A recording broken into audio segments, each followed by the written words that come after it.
Arun sir, Congress നേതാവിന്റെ MDMA case കോടതിയിലെത്തുമ്പോൾ അതിപ്പോ glucose പൊടിയോ മറ്റോ ആയി മാറാൻ സാധ്യതയുണ്ടോ എന്ന് ചോദിക്കുന്നു. അത് കോൺഗ്രസ് നേതാവല്ല, യൂത്ത് കോൺഗ്രസിലെ ഒരു കക്ഷിയായിരുന്നു ഈ പിടിക്കപ്പെട്ട മുഹമ്മദ് ഫയാസോ എന്ന് പറയുന്ന കക്ഷി. അയാൾ VD സതീശന്റെ സോഷ്യൽ മീഡിയ മാനേജർ എന്നാണ് അവകാശപ്പെട്ടിരുന്നത്. VD സതീശൻ അദ്ദേഹത്തിന്റെ വീട്ടിൽ പോയിട്ടുണ്ട്. അടുത്ത ബന്ധമായിരുന്നു. ആ ചിത്രങ്ങളിലെല്ലാം തന്നെ അത് വളരെ വ്യക്തമായിരുന്നു. അപ്പോൾ അതുകൊണ്ട് VD സതീശൻ അറിയില്ലെന്നൊക്കെ പറഞ്ഞ് ഇനി വീണ്ടും നുണ പറയാൻ പറ്റൂല. ഇത് എനിക്കറിയാത്ത ഒരാളാണ്, അറിയാത്ത ഒരാളുടെ വീട്ടിൽ പോകത്തില്ലല്ലോ.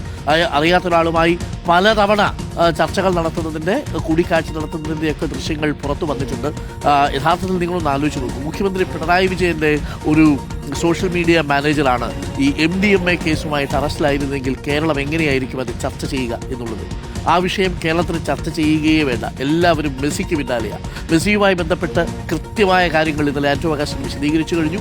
അവിടെ ഒരു കോൺട്രാക്റ്റ് ഉണ്ട്, ഒരു എഗ്രിമെൻ്റ് ഉണ്ട്. പൈസ നഷ്ടപ്പെട്ടത് ആന്റോ അഗസ്റ്റിനാണ്.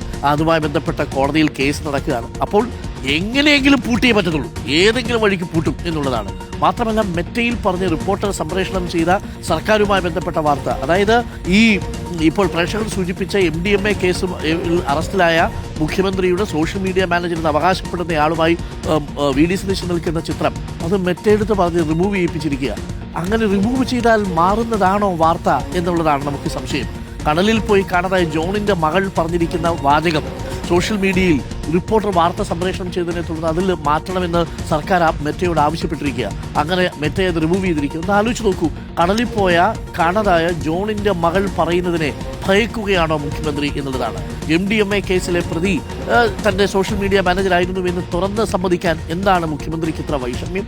അതിന് നേരെ മെറ്റെ പോയി അതങ്ങ് തുണിയിട്ട് മൂടിക്കഴിഞ്ഞാൽ അവസാനിക്കുമെന്ന് കരുതരുത്. വാർത്തകൾ വളച്ചൊടിക്കാമെന്ന് സമ്മതിച്ചാലോ വാർത്തകൾ മാറ്റിവെക്കാമെന്ന് കഴിഞ്ഞാലോ ഒന്നും അത് സാധ്യമാവില്ല എന്നുള്ളതാണ് നമുക്ക് സർക്കാരിനോട് പറയാനുള്ളത്. വാർത്തകൾ വന്നുകൊണ്ടേയിരിക്കും.